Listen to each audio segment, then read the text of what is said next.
और वहीं तस्वीरें अब आपको राजस्थान के जोधपुर से दिखाते हैं, जहां पर एक बदमाश बेखौफ होकर के बंदूक लहराते हुए नजर आता है और शराब कारोबारी पर उसे ताना किया था।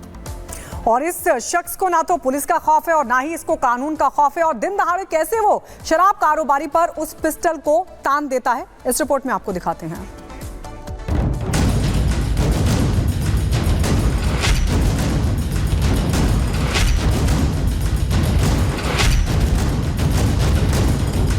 राजस्थान के जोधपुर को सन सिटी कहा जाता है, लेकिन ये गन सिटी बनती जा रही है। ऐसा कहने के पीछे की वजह है ये वीडियो, जो जोधपुर का ही है, जहां एक बंदूकबाज बदमाश शराब व्यापारी पर अवैध पिस्टल तान देता है।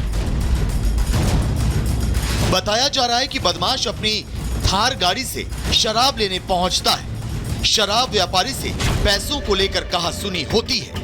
बदमाश ताव में आता है, पीछे दबी हुई पिस्टल निकालता है और व्यापारी पर तान देता है। पूरा वाकया सीसीटीवी में कैद हो जाता है। बदमाश एक बार नहीं बल्कि कई बार अपनी अवैध पिस्टल से फायर करने की कोशिश करता है, लेकिन वो करता नहीं। बदमाश की इस हरकत से इलाके में दहशत का माहौल पैदा हो जाता है। काफी देर बाद आरोपी अपने साथियों को लेकर वहां से निकल जाता है। हालांकि आरोपी के डर के मारे शराब व्यापारी ने शिकायत नहीं कराई, लेकिन पुलिस ने सीसीटीवी के आधार पर मामला दर्ज कर लिया है और आरोपी पर एक्शन की बात कह रही है। Bureau report, Republic Bharat. और अब बात करते हैं लेडी डॉक्टर के साथ हुई हैवानियत का जो मामला है, उसको लेकर देश भर में गुस्सा है। डॉक्टरों में खासा गुस्सा है। दरिंदगी के आरोपियों के खिलाफ सीबीआई लगातार एक्शन में नजर आ रही है। बंगाल की बेटी को इंसाफ दिलाने के लिए सीबीआई के अधिकारी जहां दिन रात जांच कर रहे हैं, वहीं अब पूरे मामले पर सुप्रीम कोर्ट ने स्वतः संज्ञान ले लिया है और मामले पर मंगलवार को सुनवाई होने वाली है।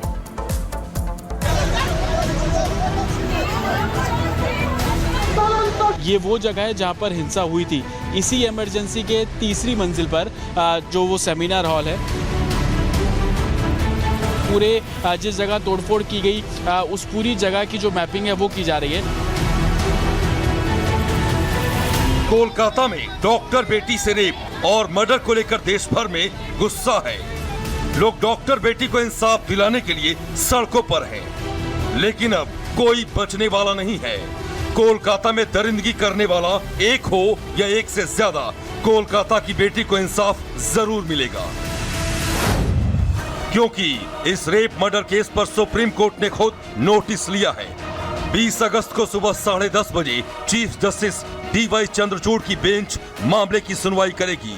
बेंच में CGI के अलावा जस्टिस JB पादरीवाला और जस्टिस मनोज मिश्रा भी शामिल रहेंगे। इधर आरोपी से सच उगलवाने में सीबीआई भी जुटी हुई है। साइकोलॉजिकल टेस्ट से जहां हर राज खुलने वाला है, वहीं 3D लेजर मैपिंग से कोलकाता के गुनहगार के सच से पर्दा उठने वाला है। जिस लेज़र 3D मैपिंग का हम लोग जिक्र कर रहे थे, उसी की तस्वीर आपको यहाँ पर नज़र आ जाएगी। ये वो जगह है जहाँ पर हिंसा हुई थी, इसी इमरजेंसी के तीसरी मंजिल पर जो वो सेमिनार हॉल है। लेकिन अब आप देखेंगे कि सीबीआई के ऑफिसर जहाँ तोड़फोड़ की गई उस जगह की भी 3D लेज़र मैपिंग जो है वो यहाँ पर करते हुए आपको नज़र आ जाएंगे। आप हाथ में देख रहे हैं कि ट्राइपॉड है, ट्राइपॉड के ऊपर जो एक इक्विपमेंट लगा हुआ है, इसी से पूरे इलाके की, पूरे जिस जगह तोड़फोड़ की गई उस पूरी जगह की जो मैपिंग है वो की जा रही है। सुप्रीम संज्ञान और सीबीआई जांच से रेप कांड में शामिल गुनहगारों और उन्हें बचाने की साजिश रचने वालों की नींद उड़ गई है। इस बीच सीएम योगी ने रेप कांड के दोषियों को बचाने की कोशिश करने वालों को जमकर फटकार लगाई है। समाजवादी पार्टी के नेता का बयान में पढ़ रहा था, समर्थन कर रहे हैं उन दुष्कर्मियों का जिन्होंने कोलकाता के अंदर एक डॉक्टर के साथ सामूहिक दुष्कर्म करने वाले दुष्कर्मियों का समर्थन कर रहे हैं। तनिक तो शर्म करनी चाहिए। लेकिन बहनों और भाइयों, संस्कार कभी समाप्त नहीं होते। ये वही लोग हैं जो कहते थे दुष्कर्मियों के लिए कि लड़के हैं गलती कर देते हैं। ये मामला सियासी तूल पकड़ता जा रहा है। लापरवाही करने पर ममता सरकार चारों तरफ से घिर गई है। ऐसे में बीजेपी ममता सरकार से इस्तीफा मांग रही है। बंगाल में लॉ एंड ऑर्डर खराब है, वो हेल्थ मिनिस्टर हैं, वो लॉ एंड ऑर्डर के मालिक हैं, उनकी सरकार है। किसके खिलाफ? अगर नहीं संभल रही है तो इस्तीफा दे देनी चाहिए। देश का दुर्भाग्य है, पार्टियां और नेता नारी के सम्मान और सुरक्षा की बजाय उस पर अत्याचार को बढ़ावा देते हैं। बंगाल के अंदर तो घटना पर दुर्घटना हो रही है, मुख्यमंत्री प्रदर्शन कर रही है, मुख्यमंत्री षड्यंत्र कर रही है, मुख्यमंत्री इंसाफ नहीं दिलवा रही। सियासी तौर पर घिरने के बीच ममता सरकार पलटवार भी कर रही है। टीएमसी बीजेपी पर सियासत करने का आरोप लगा रही है, तो कोलकाता पुलिस ने बीजेपी की पूर्व सांसद लॉकेट चटर्जी को नोटिस जारी कर पूछताछ के लिए बुलाया था। तो वहीं इस मुद्दे पर बीजेपी हमलावर है। कोलकाता पुलिस का काम क्या है आज के डेट में? जस्टिस देने का ना।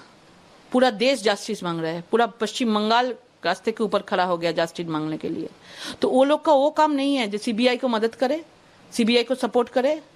Spineless police. ममता बनर्जी इस्तीफा दें, लेकिन अभी फौरी तौर पर इन दोनों लोगों को, जैसे कि टीएमसी के नेता खुद कह रहे हैं, उनको विनीत गोयल को और संदीप घोष को फौरन अरेस्ट करना चाहिए। और जब तक वो अरेस्ट नहीं होंगे, इस पूरे मामले का ये जो जघन्य अपराध है, इसका पर्दाफाश नहीं हो पाएगा। तृणमूल कांग्रेस की सरकार की प्राथमिकता बलात्कारी बचाव है, अपराधी बचाव है, सबूत मिटाओ, डॉक्टर डराओ, परंतु बेटी को न्याय मत दिलाओ। और इसी श्रृंखला में आज देखे ना, मीडिया में छपा है कि आरजीकर मेडिकल कॉलेज में जिसने हिंसा और तोड़फोड़ की वो टीएमसी के कार्यकर्ता है। उसके बावजूद भी कोलकाता पुलिस, बंगाल पुलिस की प्राथमिकता क्या है? डॉक्टर को नोटिस दो, लॉकेट चैटर्जी को बुलाओ। मतलब अपराधी मत पकड़ो, बाकी सबकी जुबान चुप करा दो। बंगाल रेप कांड ने देश को झकझोर दिया है। ऐसे में जिसने भी लापरवाही की है उसकी जवाबदेही तय होगी, क्योंकि सरकार से लेकर सुप्रीम कोर्ट तक और पुलिस से लेकर सीबीआई तक हर कोई एक्शन मोड में है। Bureau report, Republic Bharat.